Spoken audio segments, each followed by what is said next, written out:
fieles al Padre nos encontramos a discernir los tiempos de hoy, y en Jesucristo nos afianzamos con el Espíritu en la misión.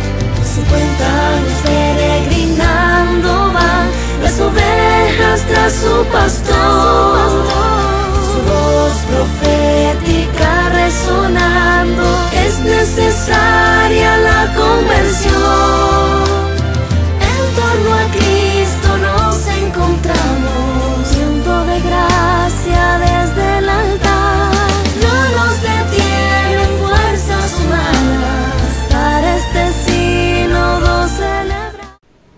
Queridos hermanos, como es de todos sabido, particularmente de nuestros hijos, hoy es el día de la fiesta patria. Ayer también fue día feriado, día de la liberación de un estado de esclavitud en que se había caído en Nicaragua. Y hoy la fiesta se extiende para toda nuestra querida gran patria, América Central. Estos 2 días son muy significativos también en la vida de nuestra iglesia. Ayer celebramos la exaltación de la cruz. El nuevo calendario la traspuso al 14 de septiembre. La fecha antigua, como bien saben, era el 3 de mayo, fiesta que todavía en muchas comunidades se mantiene en esa fecha. Y hoy 15 contemplamos a nuestra Madre María, viéndola en sus dolores. Este pueblo mariano, al celebrar su independencia, no deja de ver a nuestra Madre Santísima, haciendo eco de su llamado. Por eso la Conferencia Episcopal decretó que esta semana que estamos cerrando hoy fuera una semana de intercesión, de petición por nuestra querida Nicaragua, por nuestra patria, que sufre continuas hemorragias cíclicas, de que lo mejor de ella, sus jóvenes se van buscando otras tierras en donde haya oportunidades. Y en este contexto, hoy celebramos esta palabra del Señor, que podemos nosotros encerrarlas en una sola frase: la alegría de Dios al perdonar. Papá Dios nos crea un acto de amor infinito, inmenso como inmenso es Él. Nos trajo a la existencia no para la desgracia, la infelicidad, y nos ha llamado y nos llama a cada uno por nuestro nombre, y nos fue tejiendo a cada uno de nosotros en el vientre de nuestra madre. Como decía la madre de los macabeos a su hijo menor: yo no sé cómo apareciste en mi vientre. Y el hijo que estaba siendo torturado que la mamá lo exhorta a mantenerse fiel. Dios es el que te tejió en mi vientre, y sé fiel a Él. Él te recompensará. Nuestro amadísimo Padre no se deja vencer en generosidad. El Señor Jesús nos ha dicho que ni un vaso de agua dado en su sacrosanto nombre queda sin recompensa. Y por eso mismo, porque Él no nos creó para la condenación, y que le dio una meta a nuestra vida, como aprendimos en el Catecismo de Primera Comunión, tan fundamental y tan básico. ¿Para qué nos ha creado Dios? ¿Recuerdan lo que contestábamos de niños? Dios nos ha creado para amarlo y servirlo en esta vida y gozarle para siempre en la otra. No hay otra razón de ser de nuestra existencia. Y nos inserta Él para eso en un pueblo, en una comunidad, comenzando en el corazón de ese hombre y de esa mujer por cuyo amor venimos a la vida. Nos inserta en el corazón de una familia,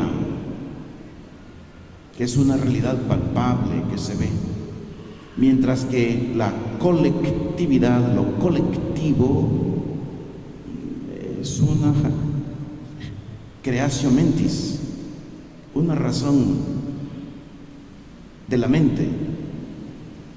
¿Dónde está la colectividad?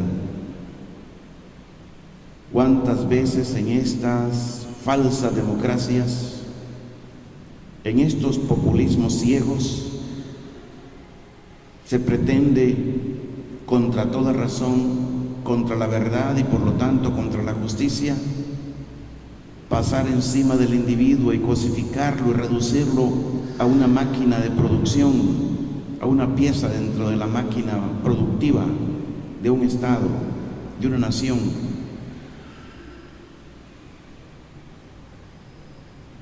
Y a la persona se le utiliza, se le cosifica, se le manosea y se abusa de ella.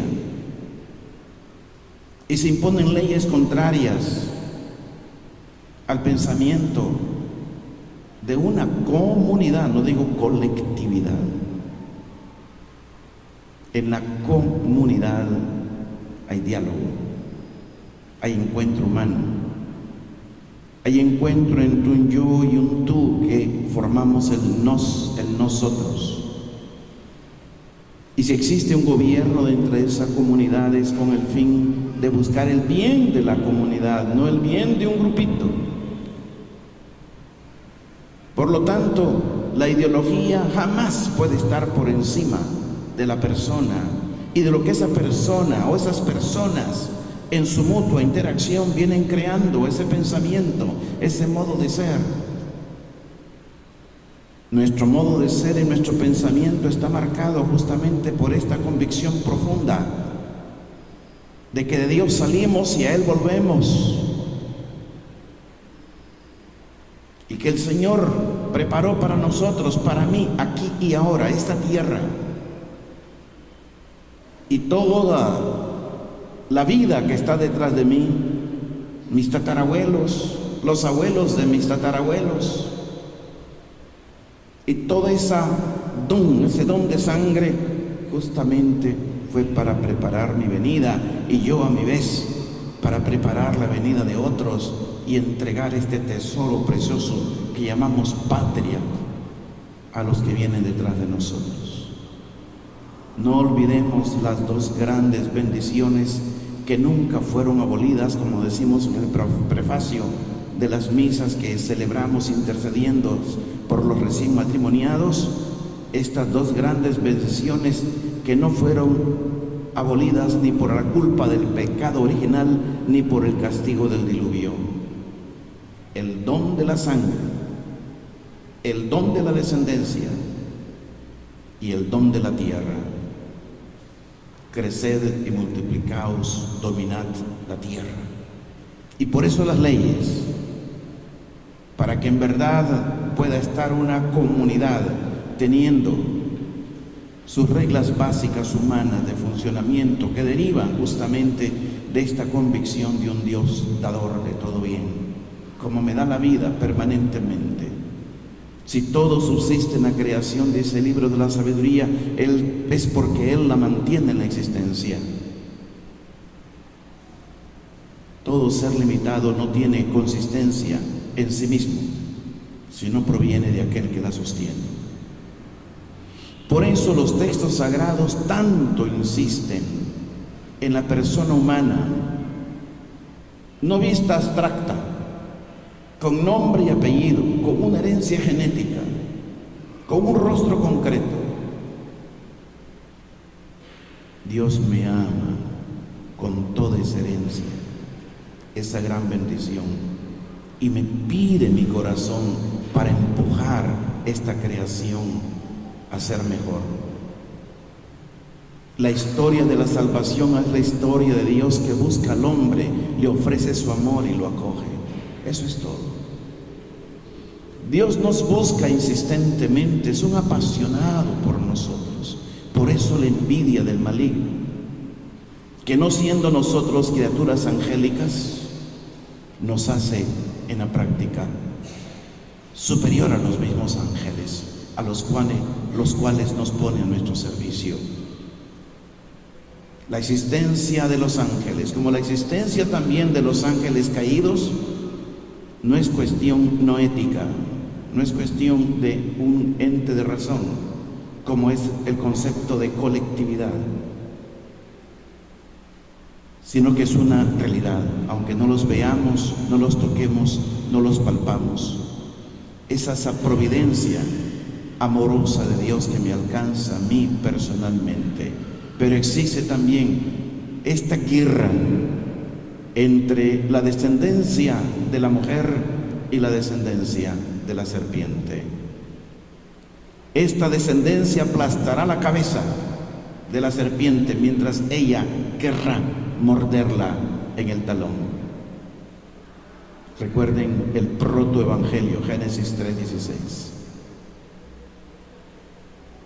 Dios ha querido justamente para volvernos a traer hacia su corazón y poner ese equilibrio en la creación entera, ha querido elegir a la misma humanidad en una persona, en María, la cual nosotros llamamos purísima, porque estamos convencidos de que fue preparada para ser el arca de la nueva alianza, ese vientre purísimo en donde el Verbo se hizo hombre, tomó carne y también alma humana. Por eso la Iglesia nunca dejará este punto de vista tan importante, y cuando se ha negado en la historia de ella, lo ha definido como error, como no correcto, como algo que separa de la comunión. Verdaderamente el Verbo se hizo carne, y María no es solamente madre de un cuerpo animado por un alma inmortal, sino que este cuerpo, esta alma, está unida estrechamente al Verbo. Y por eso la Iglesia llama a María la Madre de Dios también, Madre del Verbo, por la fuerza del Espíritu. Por eso la veneramos a ella como la esposa del Espíritu Santo, ese mismo Espíritu que es derramado en la creación entera y derramado sobre nosotros. Tanto nos ama nuestro amadísimo Padre, que nos da los medios para podernos acercarnos a Él, y un medio poderoso que Él nos da justamente en un periodo de muchísima confusión, cuando empiezan a estallar estas terribles guerras. Primera Guerra Mundial, 1917-14, y que aparece la Virgen en Fátima anunciando el fin de esta guerra, pero también anunciando otra guerra mucho peor, si no se vuelven los corazones. Recuerdan ustedes, desde el 13 de mayo al 13 de octubre, cada 13, la Santísima Virgen hizo sus apariciones, anunciando, dando su mensaje, llamando a conversión, la gran oportunidad que nos da el Señor. Por eso la Iglesia, cuando ve estos aleteos de soberbias humanas, de nuevas guerras, que no les importa llevarse de corbata a miles y miles de inocentes, como el grito que últimamente ha lanzado el Santo Padre, llamando a una jornada de ayuno, de oración por la paz en el mundo, con el peligro de una tercera guerra mundial en Siria.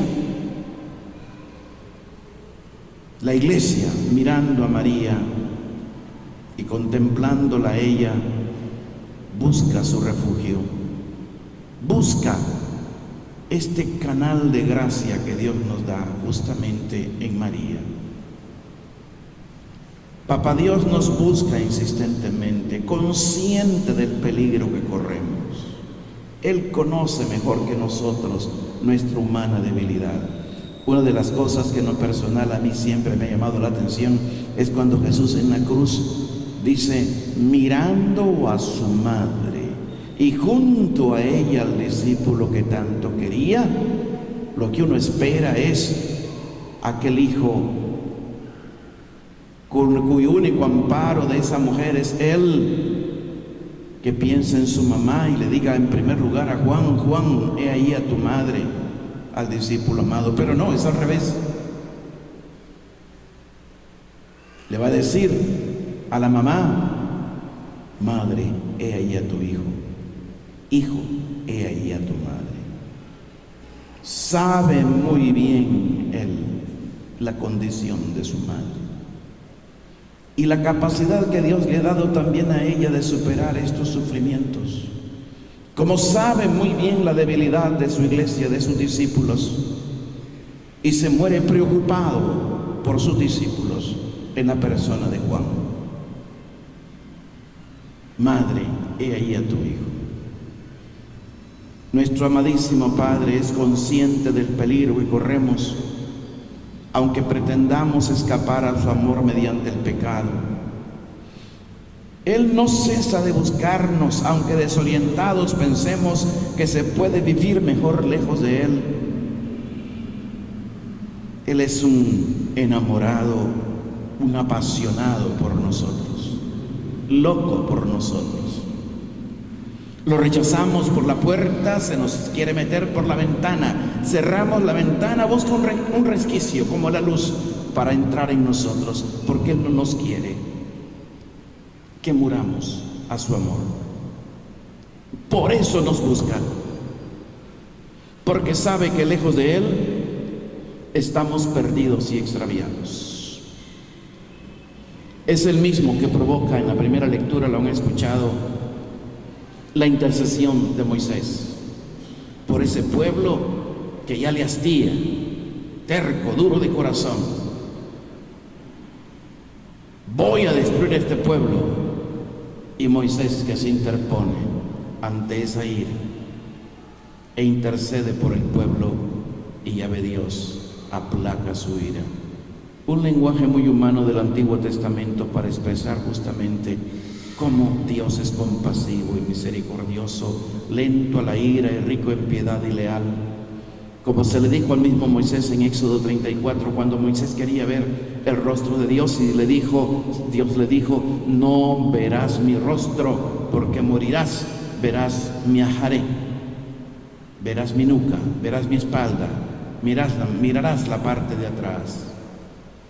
Y estaba Moisés en oración esperando el paso de Dios, cuando pasa, dice el texto, el ángel de Yahvé, el Malach Yahvé, anunciando Yahvé, rico en misericordia y leal,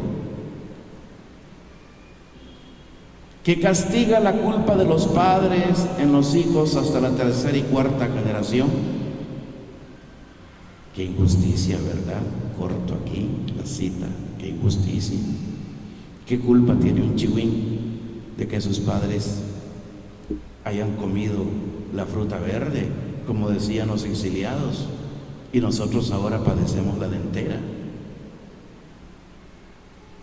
Es que miren, hermanos, hay una profunda comunión entre todos nosotros, los seres humanos, sea en el mal como en el bien. Un padre es irresponsable, no tiene visión de futuro, vive a lo inmediato, y por su desorden vive coyol quebrado, coyol comido, y gastando más de lo que puede pagar. Llega un momento en que está con unas jaranas terribles, y los que sufren las consecuencias son los niños. No hay pan, no hay vestido, no hay ni para comprar un lápiz. O papá y mamá, en su soberbia, no son capaces de sentarse a ver qué está pasando con ellos, y lo primero que piensan es darse la espalda, y les vale el dolor de sus hijos. Cuánto chavalo se vuelve resentido social cuando ven esa ausencia de amor en su vida, porque papá se fue con otra y vive para otros muchachos y no piensa en él. O la pobre mamá, buscando un hombro en que apoyarse, solo se encuentra con otro hijo de otro hombre. y los que pagan los platos rotos son los chavalos. ¿Cómo podemos levantar una nación sana así? Jamás. Nosotros estamos empeñando el futuro. No me extraña que sean los jóvenes los primeros que piensen en irse de esta nación. Y qué tristeza. Estoy entrando ahorita de Toronto, entré anoche. Una semana de trabajo allá. Cuánto latino exiliado por allá y de África, y se vive en verdadera esclavitud. Soft, suavecita, pero es esclavitud que nunca se termina de pagar a las casas acreedoras, a los bancos. Esclavitud que también por aquí ya empezamos a ver en muchos sentidos.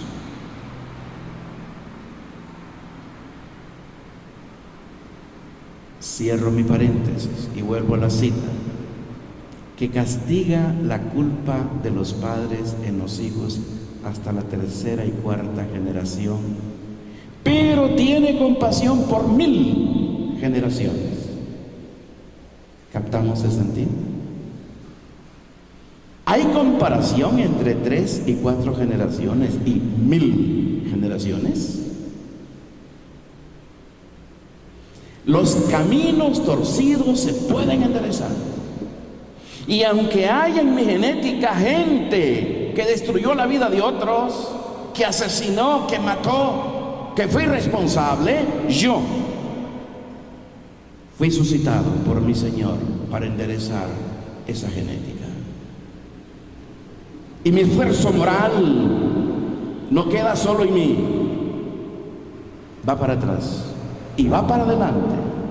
Es bendición para los que vienen detrás de mí y es bendición para mis raíces, la sanación de mis raíces. Así se restaura una república, una nación.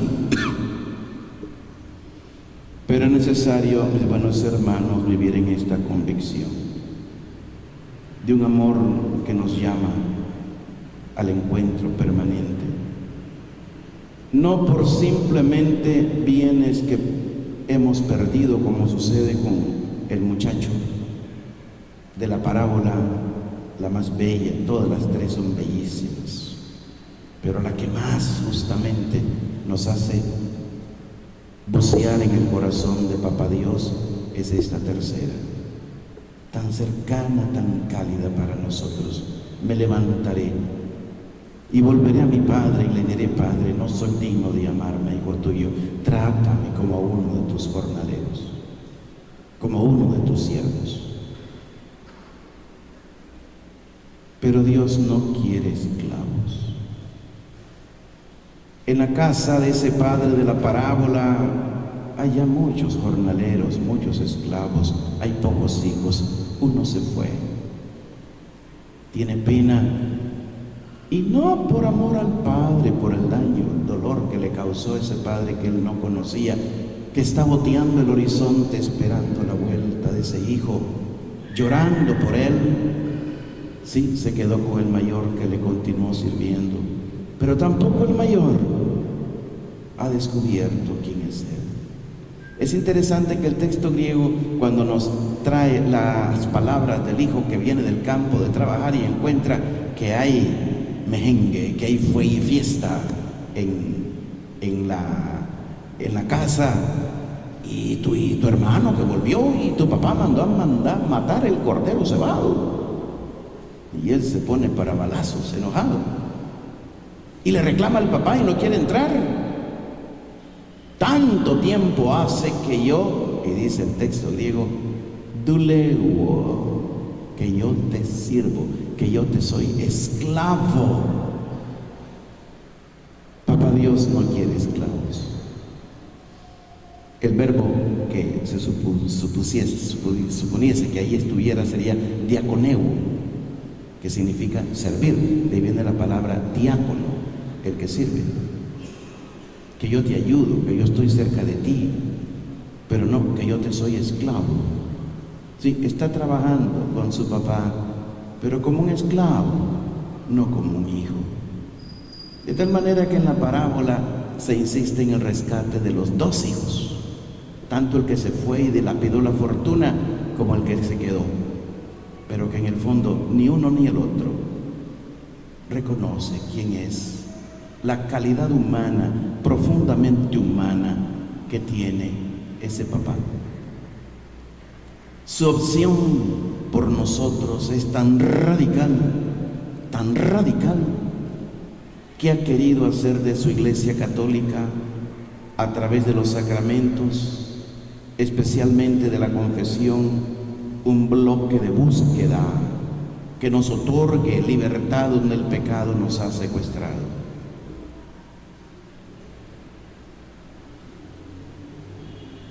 Por eso, esta belleza de la confesión, la hermosura de sentirse perdonado, acogido, abrazado, amado, no echado en cuenta nuestras miserias y hediondeces, como ese muchacho sudoroso, con el polvo del camino y hediondo a cerdo. Puede imaginarse qué saldría de ese cuerpo, de ese joven. El papá le vale. ¿Cómo estás, muchacho? Ni lo deja hablar, corre, lo besa, lo abraza y manda a ponerle el mejor vestido, a ponerle anillo. No, que vuelva a ser mi hijo.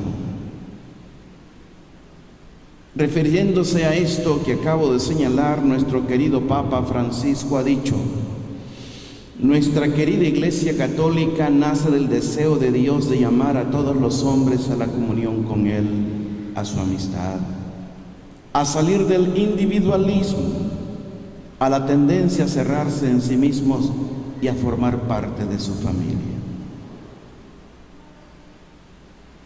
Y por eso también nos fue dada María. Por eso se ha exhortado que consagremos nuestros hogares a María Santísima. Porque miren, la renovación de una sociedad, no crean que les va a venir de los líderes políticos, de cualquier color y bando que sean. No, hijitos, no.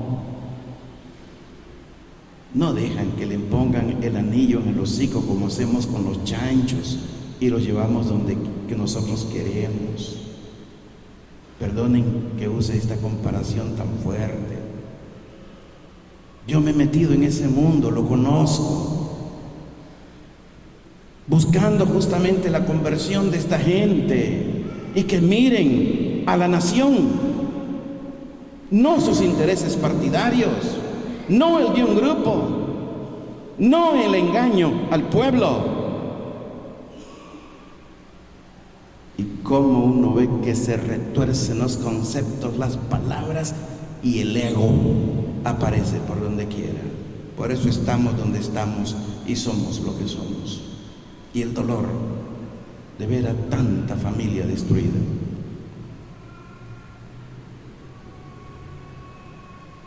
Papá Dios, misericordiosísimo, abre a nosotros católicos al mundo y a la vida verdadera, regenerándonos, perdonándonos. Qué hermoso cuando se tiene esta experiencia de perdón en casa. Cuando se sabe, se esfuerza uno por comprender al otro, aunque haya faltado, haya pecado. Y no estoy yo llevándole cuenta de su pecado al otro y cuando hace otra le remojo todo el pasado y vuelvo. Y pretendemos así corregir. Al contrario, empecinamos al otro en su soberbia. No es ese el camino. Les decía que nuestro amadísimo Padre no se cansa de buscarnos. Hasta por eso nos dio a María, quien nos convida justamente a hacer penitencia, a consagrarnos a su inmaculado corazón, hacer los primeros 5 sábados de mes en actitud de reparación al amor herido. de nuestro amadísimo Padre manifestado en el corazón de su Hijo y de ella misma. Sí, ella asociada de una manera privilegiada a la obra de la salvación, como yo también estoy llamado y asociado a empujar esta salvación. Yo, a pesar de mis pecados, cada uno de nosotros, mis buenos hermanos, allí está justamente expresión de eso que le estoy diciendo. Nuestro Dios no se cansa de buscarnos. Él es el amor que siempre tiene misericordia con ofrecernos a todos, porque todos somos pecadores y todos necesitamos de esa misericordia. Y quiero concluir citando una vez más al Papa Francisco, que tuve la oportunidad de escucharlo directamente ahí en la plaza, cuando en abril me acerqué a él para saludarlo en ocasión de la celebración de mis 25 años de vida episcopal. Decía el Papa ahí en la plaza en aquella ocasión: incluso quienes componen la iglesia tenemos necesidad de misericordia, pastores y fieles.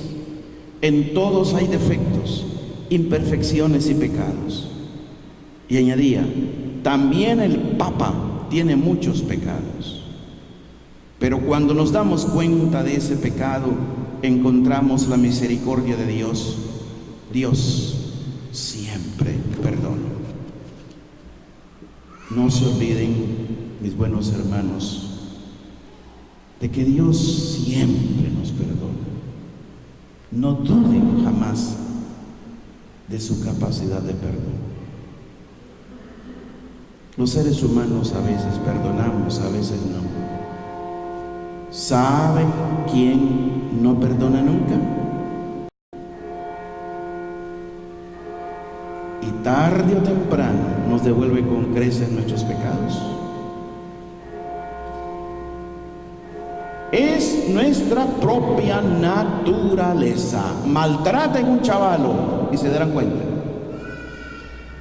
Maltraten un niño, destruyanlo. Prepárense. Sean desordenados en su vida, prepárense a una ancianidad precoz y achacosa y una amargura de vivir.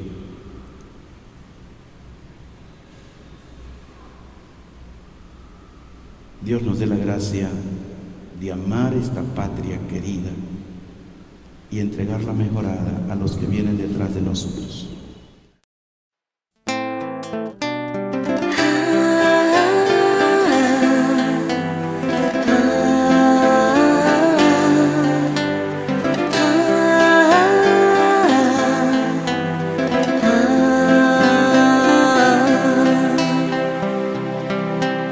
Fieles al Padre nos encontramos a discernir los tiempos de hoy, y en Jesucristo nos afianzamos con el Espíritu en la misión. 50 años peregrinando van las ovejas tras su pastor, su voz profética resonando es necesaria